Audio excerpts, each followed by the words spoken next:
നമസ്കാരം പ്രശാന്ത് സർ. എങ്ങും എമ്പുരാൻ സിനിമയുടെ ചർച്ചകളാണ്. എമ്പുരാൻ സിനിമയുടെ ഇൻസ്റ്റഗ്രാം, സോഷ്യൽ മീഡിയ മുഴുവൻ എമ്പുരാൻ ഒരു ആഘോഷമാക്കുകയാണ്. അപ്പോഴും ചിലയിടങ്ങളിൽ നിന്ന് ഉയർന്നു വരുന്ന ഒരു അഭിപ്രായം, എമ്പുരാൻ സിനിമ പറയുന്നത് ഇന്ത്യൻ രാഷ്ട്രീയമാണ് എന്ന രീതിയിലാണ്. ഗുജറാത്ത് കലാപം ഉൾപ്പെടെ ആ സിനിമയിൽ ഉൾപ്പെടുത്തിയിട്ടുണ്ട്. അങ്ങനെ ഒരു അഭിപ്രായം പൊതുവിൽ ഉയർന്നു വരുന്നുണ്ട്. ഈ ഒരു വിഷയത്തിൽ എമ്പുരാൻ അങ്ങനെ ഒരു വിഷയം ഹാൻഡിൽ ചെയ്തിട്ടുണ്ടോ? ഒരു ഇന്ത്യൻ പൊളിറ്റിക്സ് എമ്പുരാൻ ഹാൻഡിൽ ചെയ്തിട്ടുണ്ടോ? അത് എത്രത്തോളം അത് പ്രകടമാണ് എന്നൊക്കെയുള്ള ഒരു വിഷയത്തിൽ അങ്ങയുടെ ഒരു വിശകലനം എന്താണ്? ഇപ്പൊ എമ്പുരാൻ ചർച്ചയാണ്. അത് ചർച്ചയല്ലെന്ന് പറയാൻ പറ്റില്ല. ഇന്ത്യയിലകത്തല്ല, ലോകത്തുടനീളം ചർച്ചയാണ്. ലോകത്തുടനീളം എമ്പുരാൻ റിലീസ് ചെയ്തിട്ടുണ്ട്. അല്ലെ, അമേരിക്കയിൽ നിന്നൊക്കെ വരുന്ന മലയാളികളുടെ ആഘോഷവും അല്ലെങ്കിൽ അതിന്റെ പ്രചരണവും വാർത്തകളും ഒക്കെ കണ്ടതാണ്. ഇപ്പൊ എമ്പുരാൻ അകത്ത് വരുന്ന രാഷ്ട്രീയം, അത് ഗുജറാത്ത് കലാപത്തിന്റെ രാഷ്ട്രീയമാണ് ഇപ്പൊ പ്രൊജക്ട് ചെയ്ത് വരുന്നത്. അതാണ് ഇന്നലെ എല്ലാ മീഡിയകളും ചർച്ച ചെയ്തുകൊണ്ടിരിക്കുന്നത്. എമ്പുരാൻ നിറഞ്ഞ സദസ്സിൽ ഓടുമ്പോൾ അതിനകത്ത് ഒരു രാഷ്ട്രീയമുണ്ട്. ആ രാഷ്ട്രീയം പറയുന്നതിന് വേണ്ടി മോഹൻലാലിനെ ഉപയോഗിച്ചു പൃഥ്വിരാജ് എന്നൊക്കെ പറഞ്ഞിട്ടുള്ള വാർത്തകൾ വരുന്നുണ്ട്. ഏതായാലും എമ്പുരാൻ എന്ന് പറയുന്ന സിനിമ, അല്ലെങ്കിൽ എമ്പുരാനും മുമ്പുള്ള സിനിമയുണ്ടല്ലോ ലൂസിഫർ എന്ന് പറയുന്ന സിനിമ, ലൂസിഫർ എല്ലാവർക്കും ഇഷ്ടമായിട്ടുണ്ടായിരുന്ന ഒരു സിനിമയാണ്.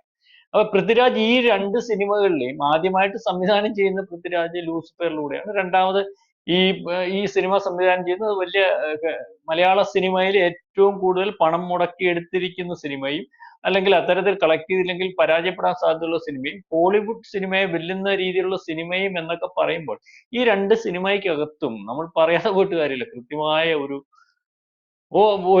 കൃത്യമായ ഒരു പൊളിറ്റിക്സ്, അല്ലെങ്കിൽ അത് പൃഥ്വിരാജിന്റെ ഒരു പൊളിറ്റിക്സ്. അതിന് രാഷ്ട്രീയം എന്നല്ല, അതിനകത്ത് വേറെ വലിയ ഭീകരമായിട്ടുള്ള ഒരു കാര്യം ഒളിഞ്ഞിരിപ്പുണ്ട്. നമ്മൾ അതിനകത്തുനിന്ന് മനസ്സിലാവേണ്ടത് ഈ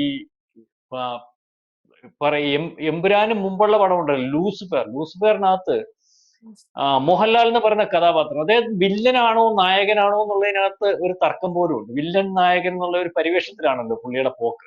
അപ്പം പുള്ളി വലിയ രാഷ്ട്രീയക്കാരനാണ്, അല്ലെങ്കിൽ ആ രാഷ്ട്രീയത്തിനകത്ത് നടക്കുന്ന കുഴപ്പങ്ങൾ, സത്യസന്ധനായ ഒരു രാഷ്ട്രീയക്കാരന് പറ്റുന്ന കുഴപ്പങ്ങൾ, അല്ലെങ്കിൽ അവരുടെ കുടുംബത്തിനകത്ത് വരുന്ന കാര്യങ്ങൾ, ഇതിനെപ്പറ്റി കഥ പറയുമ്പോൾ അതിനകത്ത് മോഹൻലാൽ എന്ന് പറയുന്ന ആൾക്ക് ഐഡന്റിറ്റി ഇല്ലാത്ത ഒരാൾ, അച്ഛനാരോ അമ്മയാരോ ഒന്നും വ്യക്തമല്ലല്ലോ, എപ്പോഴും വ്യക്തമല്ല. ആ പടം ആദ്യമായിട്ട് അവസാനം വരുമ്പോൾ തോന്നുമ്പോൾ വ്യക്തമല്ല. പക്ഷെ അദ്ദേഹം ആരോടൊക്കെയോ കടപ്പെട്ടിരിക്കുന്നു, അതിന് നമുക്ക് വ്യക്തതയില്ല. അതാണ് ആ പടത്തിന്റെ ഒരു ഇത്. അവസാനം ഈ മോഹൻലാൽ ഇടപെടുന്ന കാര്യങ്ങളെല്ലാം വളരെ പോസിറ്റീവായിട്ടുള്ള കാര്യങ്ങൾക്കകത്താണ് മോഹൻലാൽ ഇടപെടുന്നത്. അല്ലെങ്കിൽ അദ്ദേഹത്തിന്റെ ആ വില്ലനായിട്ടായാലും നായകനായിട്ടായാലും ഉള്ള കഥാപാത്രത്തെ നമ്മളുടെ മുമ്പിൽ അവതരിപ്പിക്കുമ്പോൾ നമ്മൾ ആഗ്രഹിക്കുന്ന കാര്യങ്ങളൊക്കെ ചെയ്തു തീർക്കുന്നതിന് വേണ്ടി, അല്ലെങ്കിൽ അത്തരത്തിൽ സമൂഹത്തിൽ അകത്ത് നടക്കുന്ന പുഴുക്കുത്തുകളെ കൃത്യമായിട്ട് മാറ്റിയെടുക്കുന്നതിന് വേണ്ടി മോഹൻലാലിനെ ആ പടത്തിനകത്ത് വരുന്നു. അപ്പൊ മോഹൻലാൽ വരുമ്പോൾ മോഹൻലാൽ എന്ന് പറയുന്ന കഥാപാത്രത്തിന്റെ പിറകിൽ നമ്മൾ കാണുന്ന ഒരു കാര്യമുണ്ട്. മോഹൻലാൽ ആരുടെ ആളാണെന്ന് ആരും ശ്രദ്ധിക്കാതെ പോയി. മോഹൻലാൽ ആന്റി ക്രൈസ്റ്റ് മൂവ്മെന്റിന്റെ ആളാണ്. മോഹൻലാലിനെ കാണിക്കുന്നത് കറുത്ത കാറിൽ വരുന്ന മോഹൻലാൽ, അല്ലെങ്കിൽ പൊളിഞ്ഞ പള്ളിയുടെ അവിടെ ഇരിക്കുന്ന മോഹൻലാൽ, അല്ലെങ്കിൽ ഓരോ കാര്യങ്ങളും ഇതുപോലെ ഇന്ന് ഈ ലോകത്തെ ഏറ്റവും വലിയ പുഴുക്കുത്തായിട്ടുള്ള, അല്ലെങ്കിൽ നമ്മുടെ രാഷ്ട്രീയ പാർട്ടികളെയൊക്കെ നിയന്ത്രിക്കുന്ന മയക്കുമരുന്ന് മാഫിയ, അത് നീക്കം ചെയ്യുന്നതിന് വേണ്ടി, അല്ലെങ്കിൽ മയക്കുമരുന്ന് മാഫിയ ഫണ്ട് ചെയ്യുന്ന രാഷ്ട്രീയം, അതിനെ ഇല്ലായ്മ ചെയ്യുന്നതിന് അവതരിക്കുന്ന മോഹൻലാൽ ആന്റി ക്രൈസ്റ്റ് മൂവ്മെന്റിന്റെ മോഹൻലാൽ. ആ ലൂസിഫറിനകത്തുള്ള, നിങ്ങൾ ആരും വിചാരിക്കുന്നത് പോലെയുള്ള ഒരു മൂവ്മെന്റ് അല്ല ആന്റി ക്രൈസ്റ്റ് മൂവ്മെന്റ് എന്ന് പറഞ്ഞാൽ. ഇത് ആരും ശ്രദ്ധിക്കാതെ പോകുന്നുള്ളൂ. ഇത് വലിയ ലോകത്തിലെ ഏറ്റവും വലിയൊരു മൂവ്മെന്റ് ആണ്. അതിന്റെ ഫണ്ടിങ് എന്ന് പറഞ്ഞാൽ ലോകത്ത് നമ്മൾ വിശ്വസിക്കാത്ത രീതിയിലുള്ള ഫണ്ടിങ് ആണ്. അപ്പൊ ഇതിനകത്ത് ആരും ശ്രദ്ധിക്കാതെ പോയത്, അല്ലെങ്കിൽ ശ്രദ്ധിച്ചിട്ട് അതിനകത്ത് വലുതായിട്ട് വ്യക്തത വരുത്തി പോകാത്ത ഒരു പടമായിരുന്നു ലൂസിഫർ. ഇപ്പം നീതു ഇന്ന് പോയി ലൂസിഫർ കണ്ടു നോക്കി. ലൂസിഫറിനകത്ത് നിന്ന് നമ്മൾ ദീർഘമായിട്ട് പരിശോധിക്കുമ്പോൾ ഈ മോഹൻലാൽ എന്ന കഥാപാത്രത്തിലൂടെ അതിനകത്ത് വളരെ വെള്ള പൂശുന്നത് ഈ പറയുന്ന സാത്താനെയും, അല്ലെങ്കിൽ ആ ഒരു സാത്താന്റെ വചനങ്ങളാണല്ലോ പുള്ളി പറഞ്ഞിട്ട് ഓരോ ക്രൈം ചെയ്തിട്ട്, അല്ലെങ്കിൽ ആ പുഴുക്കുത്തുകളെ ഇല്ലായ്മ ചെയ്യുന്ന, അല്ലെങ്കിൽ ആന്റി ക്രൈസ്റ്റ് മൂവ്മെന്റ്, അത് വല്ലാത്തൊരു മൂവ്മെന്റ്. അപ്പൊ ആ പടം പറഞ്ഞു കഴിഞ്ഞു, അത് തീർന്നു, ആ പടം വലിയ വിജയമായിരുന്നു. അതിനകത്ത് നമ്മൾ ഈ പറയുന്നത് പോലെ മോഹൻലാൽ എന്ന് പറയുന്ന കഥാപാത്രത്തെ ഈ സമൂഹത്തിന്റെ എല്ലാ അല്ലെങ്കിൽ ഒരു സമൂഹത്തിനകത്ത്, അല്ലെങ്കിൽ ഒരു സ്റ്റേറ്റിനകത്ത്, കേരളത്തിനകത്തെ രാഷ്ട്രീയത്തിനകത്ത് വന്ന ഒരു പുഴുക്കുത്ത് അദ്ദേഹം മാറ്റിയിട്ട് അദ്ദേഹം കയറിപ്പോകുകയാണ്. പിന്നെ ഖുറേഷി എന്ന് പറയുന്ന ആള് ഇദ്ദേഹമാണെന്ന് പറഞ്ഞുകൊണ്ട് ആ പടം നിർത്തുന്നത്. ഇപ്പൊ ഇതിനകത്ത് ഖുറേഷി എന്ന് പറയുന്ന ആളിനകത്ത് നമ്മളെല്ലാം പ്രതീക്ഷിക്കുന്നതെന്ന് പറഞ്ഞാൽ ആ ഖുറേഷി വീണ്ടും എന്ത് ചെയ്യുന്നു, അല്ലെങ്കിൽ അയാൾ ലോകത്തിനകത്ത് അദ്ദേഹത്തിന്റെ റോൾ എന്താണ്, ലോകം നിയന്ത്രിക്കുന്ന ഒരാളായിട്ടൊക്കെയാണല്ലോ അന്ന് ഈ പടം ക്ലോസ് ചെയ്യുന്നത്. അപ്പൊ ഇതിനകത്ത് ഇപ്പം വരുന്ന വിഷയം ഖുറേഷി ഒന്നും അല്ല വിഷയം. ഇതിനകത്തു നിന്ന് ഈ ഗുജറാത്ത് കലാപം, അതായത് BBC ഉൾപ്പെടെയുള്ള ലോക മാധ്യമങ്ങൾ പലവട്ടം വീണ്ടും ഒരുക്കി മോദിക്കെതിരെ കൊണ്ടുവന്നിരുന്ന ഗുജറാത്ത് കലാപം, അല്ലെങ്കിൽ ഇപ്പൊ ഇവിടെ കാലഹരണപ്പെട്ടു പോയ ഗുജറാത്ത് കലാപം, നമ്മുടെ സുപ്രീം കോടതി ഉൾപ്പെടെയുള്ളവർ എഴുതിവിട്ട ഗുജറാത്ത് കലാപം, പല കലാപങ്ങളുടെ കൂടെ കൂട്ടിക്കെട്ടുണ്ട്. ഇന്ത്യയിൽ പല സിഖ് കലാപം ഉണ്ടായിട്ടുണ്ട്. ഈ പറയുന്നത് പോലെ 2014 മുമ്പ് നമ്മുടെ ഇന്ത്യയുടെ സ്വാതന്ത്ര്യം കിട്ടിയതിന് ശേഷം പരിശോധിക്കുമ്പോൾ ചെറുതും വലുതുമായ ധാരാളം കലാപങ്ങൾ ഉണ്ടായിട്ടുണ്ട്. ഗുജറാത്തിൽ ഈ പറയുന്ന ഗുജറാത്ത് കലാപത്തിന് മുമ്പ് പരിശോധിക്കുമ്പോൾ ആ ഒരു 200ഓളം കലാപങ്ങൾ അവിടെ നടന്നിട്ടുണ്ട്. അപ്പൊ ആ കലാപങ്ങൾക്കൊന്നുമില്ലാത്ത ഒരു പരിവേഷം നരേന്ദ്രമോദി വന്നതിന് ശേഷം, അദ്ദേഹം വന്നതിന് ശേഷം 4ാമത്തെ ദിവസമായി കലാപം ഉരുത്തിരിയുന്നത്.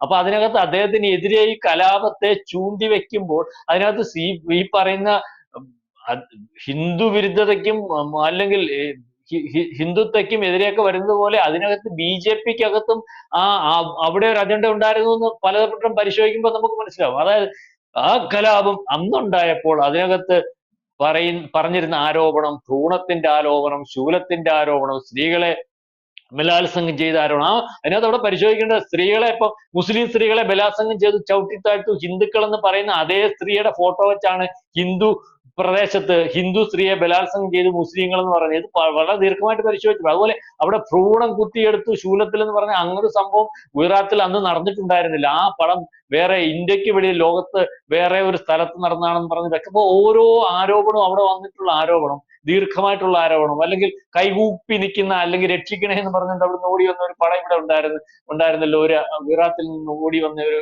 നമ്മുടെ ഓർമ്മയില്ലേ, ഫ്ലെക്സിലൊക്കെ CPM വളരെ കൂടുതലായിട്ട് പ്രചരണത്തിൽ. അത് അവസാനം അയാൾ തന്നെ പറഞ്ഞു ഇത് എന്നെ കൊണ്ട് ഫോട്ടോഷൂട്ട് ചെയ്യിച്ചാൽ. അപ്പൊ ആ കലാപത്തിന്റെ പുറകിൽ ഒരു അജണ്ട ഉണ്ടായിരുന്നു.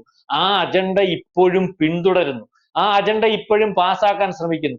അതൊരിക്കലും പോകുന്നതിന് അല്ലെങ്കിൽ മറന്നു പോകുന്നതിന് വേണ്ടി ആൾക്കാരെ അനുവദിക്കുന്നില്ല. അതിന്റെ പുറകിൽ അല്ലെങ്കിൽ ഗുജറാത്ത് കലാപം ആരും മറന്നു പോകണ്ട. ഗുജറാത്ത് കലാപത്തിന്റെ പുറകിൽ ആ ലോക നിലവാരത്തിൽ ആ കലാപം കൊണ്ടെത്തിക്കാൻ സാധിച്ചത് എന്നുള്ളതിന് തെളിവല്ലേ അന്ന് അമേരിക്ക പറഞ്ഞില്ലേ നരേന്ദ്രമോദിക്ക് വിസ കൊടുക്കത്തില്ലെന്ന്. പിന്നെ ഇന്ത്യൻ പ്രധാനമന്ത്രിയായപ്പോൾ അതൊക്കെ മാറ്റി ഇപ്പൊ അമേരിക്കക്ക് ഏറ്റവും വേണ്ടപ്പെട്ടവനാവുന്നു. അപ്പം ഈ പറയുന്ന 2 സിനിമകളിലും കൃത്യമായ ഒരു അജണ്ടയുണ്ട്. അല്ലെങ്കിൽ ഇത്രയും കോടി രൂപ മുടക്കുമ്പോൾ ഗുജറാത്ത് കലാപം ഗോർധ്രയിലെ തീവപ്പ് കേസിന്റെ ഭാഗമായിട്ട് ഉണ്ടായതാണ് എന്ന് വ്യക്തത വരുത്തി പറയാൻ ഈ സിനിമയ്ക്കകം തയ്യാറാവാത്ത സ്ഥിതിക്ക് ഈ സിനിമ രണ്ടും പരിശോധിക്കുമ്പോൾ ഈ സിനിമ ഒന്ന് ആന്റി ക്രൈസ്റ്റ് മൂവ്മെന്റ് ആണെങ്കിൽ ഒന്ന് ഹിന്ദു വിരുദ്ധതയാണ്. ഈ 2 മൂവ്മെന്റും പ്രൊമോട്ട് ചെയ്യുന്നത് ലോകത്തുടനീളമുള്ള ഒരു പ്രത്യേക ശക്തിയാണ്. ആ ശക്തിക്ക് പുറകിൽ കോടിക്കണക്കിന് രൂപ അല്ലെങ്കിൽ അതിന് പുറകിൽ വലിയൊരു നീക്കമുണ്ട്. ഇപ്പൊ ഇന്നലെ തന്നെ എമ്പുരാൻ അനുകൂലമായിട്ട് ചില യൂട്യൂബേഴ്സ് ഒക്കെ വന്നിട്ടുണ്ട്. അതിനകത്ത് ഏറ്റവും പ്രധാനപ്പെട്ടതെന്ന് പറഞ്ഞാൽ ഈ നമുക്ക് ഹിന്ദു ആണെന്ന് ഇന്ന് കേരളം കാണുന്നതിൽ വെച്ച് ഏറ്റവും മുമ്പിൽ നിൽക്കുന്ന ഹിന്ദു ആയിട്ടുള്ള ഒരാൾ, അയാളെ എൻ്റെ ഒരു സുഹൃത്താകും, ഞാൻ പറയുന്നില്ല, ഏറ്റവും വലിയ യൂട്യൂബർ, പുള്ളി പറഞ്ഞ ഓസ്കാർ കൊടുക്കണമെന്നാ എമ്പുരാൻ. അപ്പൊ അങ്ങനത്തെ ഒരാൾ, ഹിന്ദു അല്ലാത്ത ഒരാളിനെ കൊണ്ട് ആ ഒരു പടത്തിന്റെ കാര്യങ്ങൾ പറയിക്കുമ്പോൾ, അല്ലെങ്കിൽ ആ ഒരു അജണ്ട, അതുപോലെ തന്നെ ഈ പറയുന്ന പൃഥ്വിരാജിനെ പറ്റി നേരത്തെ ആരോപണം വന്നിട്ടുണ്ട്. പൃഥ്വിരാജ് നമ്മുടെ കോഴിക്കോട് കലാപവുമായിട്ട് ബന്ധപ്പെട്ട് അദ്ദേഹത്തെ വെച്ച് സിനിമ എടുക്കുന്നതിന് വേണ്ടി പൃഥ്വിരാജ് നായകനായിട്ട് വരികയും അതിനകത്ത് വലിയൊരു ആക്ഷേപം വരികയും അതിന്റെ ഫണ്ടർമാരാരാണ് തിരക്കുന്ന രീതിയിലേക്ക് ഉള്ള കാര്യങ്ങൾ വരികയും അല്ലെങ്കിൽ ഈ പറയുന്ന RSS ഉൾപ്പെടെ അല്ലെങ്കിൽ ഈ ഹിന്ദു സംഘടന ഉൾപ്പെടെ അതിന്റെ പുറകെ നിന്ന് പറയാമല്ലോ, ഭാര്യം കുഞ്ഞനന്ദൻ എന്ന് പറയുന്ന, അല്ലെങ്കിൽ ഹിന്ദുക്കളെ കൂട്ടക്കൊല ചെയ്ത 100 കൊല്ലത്തിന് മുമ്പുള്ളത്, അത് അയാളെ വെള്ളപൂശുന്ന രീതിയിലേക്കുള്ള ഒരു സിനിമയുടെ നായകനായിട്ട് അയാളെ കണ്ടാൽ തന്നെ പേടിയാവുമെന്ന് പറഞ്ഞു. അപ്പൊ ഇത്രയും സൗന്ദര്യമുള്ള പൃഥ്വിരാജ് വരുമ്പോൾ അയാളുടെ ഷേപ്പ് പോലും മാറ്റിയെടുക്കാൻ പറ്റും. അപ്പൊ അതിനകത്ത് ആ സിനിമ എടുക്കാൻ നിന്ന സംവിധായകനെ പറ്റി ആക്ഷേപം ഉണ്ടായിരുന്നു. അയാൾ മട്ടാഞ്ചേരി മാഫിയയുടെ ആളാണെന്നൊക്കെ പറഞ്ഞ് പിന്നെ വലിയ ആക്ഷേപം വന്നിട്ടുള്ള.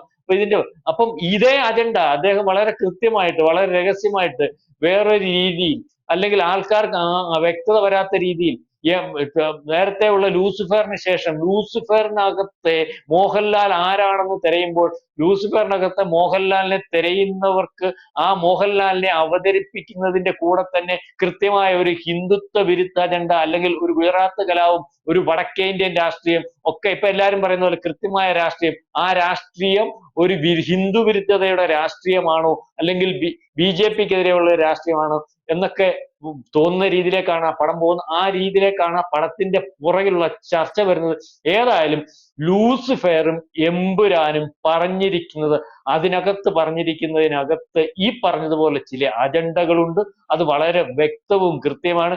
ലൂസിഫർ അത് ആൾക്കാരെ സാത്താന്റെ വചനങ്ങൾ വലിയ വലിപ്പത്തിൽ അല്ലെങ്കിൽ വലിയ രീതിയിലൊക്കെ കാണുക, സാത്താനാണ് ശരി എന്നുള്ള രീതിയിലേക്ക് പടം കണ്ടിട്ട് ഇറങ്ങിപ്പോകുന്ന ആൾക്കാരൊക്കെ ഉണ്ട്. ഇപ്പൊ തന്നെ നീതു ആ പടം പോയി നോക്കിയാൽ മനസ്സിലായി. ഇതുവരെ മനസ്സിലാവാത്തൊരു കാര്യമുണ്ട്. അപ്പൊ അതിനകത്ത് നമുക്ക് സാത്താനോടും അല്ലെങ്കിൽ ആന്റി ക്രൈസ്റ്റിനോടും ഒക്കെ ഒരു ഇഷ്ടം വരും. അല്ലെങ്കിൽ ഒരു ആൾ അങ്ങനെ ആവുന്നത് ഈ പറയുന്ന സമൂഹത്തിന്റെ ഭാഗമായിട്ടാണ്. അപ്പൊ സമൂഹം ഭൂരിഭാഗവും ആരുടെ കൂടെയാണ് നിൽക്കുന്നത്? ഈ പറയുന്ന ക്രിസ്തുവിന്റെ കൂടെയും കൃഷ്ണന്റെ കൂടെയും അല്ലെങ്കിൽ അതിന്റെ കൂടെ ഒക്കെയാണ്. അപ്പൊ ആ സമൂഹം തെറ്റായിട്ട് നയിക്കപ്പെടുന്നവരാണ്. അതിനെ തിരുത്തുന്നതിന് വേണ്ടി സാത്താൻ ഉണ്ടാവണമെന്നും അല്ലെങ്കിൽ ഈ രണ്ടാമത്തെ പടത്തിൽ കൂടി ഒരു ഹിന്ദു വിരുദ്ധ, രണ്ടിന്റെയും ലക്ഷ്യം ഒന്നിലേക്കാണ് നീങ്ങുന്നത്. അപ്പം അതിനകത്ത് ആർക്കെങ്കിലും സംശയം തോന്നിയിട്ടുണ്ടെങ്കിൽ അല്ലെങ്കിൽ ഒരു ചർച്ച വന്നിട്ടുണ്ടെങ്കിൽ അതിനകത്ത് തെറ്റു പറയാനൊക്കത്തില്ല. ഏതായാലും പടം വിജയിക്കട്ടെ. ആവിഷ്കാര സ്വാതന്ത്ര്യം ആയതുകൊണ്ട് അതിനകത്ത് അത് നടക്കട്ടെ. ഏതായാലും ഇത്തരത്തിൽ ചർച്ച വരുന്നതും ഈ ആവിഷ്കാര സ്വാതന്ത്ര്യത്തെ പറ്റി ചർച്ച ചെയ്യുന്നതും ജനത്തിന്റെ അവകാശമാണ്. ഏതായാലും വലിയൊരു ബിഗ് ബഡ്ജറ്റിലുള്ള പടമാണ്. അതുപോലെ തന്നെ ഇതുപോലുള്ള സിനിമകൾ എടുക്കുന്നതിന്റെ പുറകിൽ സാമ്പത്തിക ക്രമക്കേടിന്റെ ഒരു ആരോപണവും വരുന്നുണ്ട്.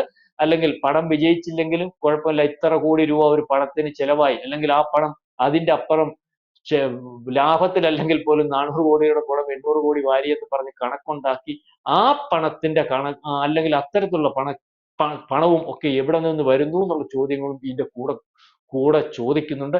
ഏതായെങ്കിലും ഈ ചോദ്യത്തിനൊക്കെ ഒരു ഉത്തരമാകട്ടെ, അല്ലെങ്കിൽ ഉത്തരവാദിത്തപ്പെട്ടവർ അതിന് ഉത്തരം കണ്ടെത്തട്ടെ എന്ന് പറഞ്ഞുകൊണ്ട് നമ്മൾക്ക് അവസാനിപ്പിക്കും. കൂടുതൽ വാർത്തകളും വിശേഷങ്ങളും നിങ്ങളിലേക്ക് എത്താൻ ABC മലയാളം സബ്സ്ക്രൈബ് ചെയ്യുക, ബെൽബട്ടനും അമർത്തുക.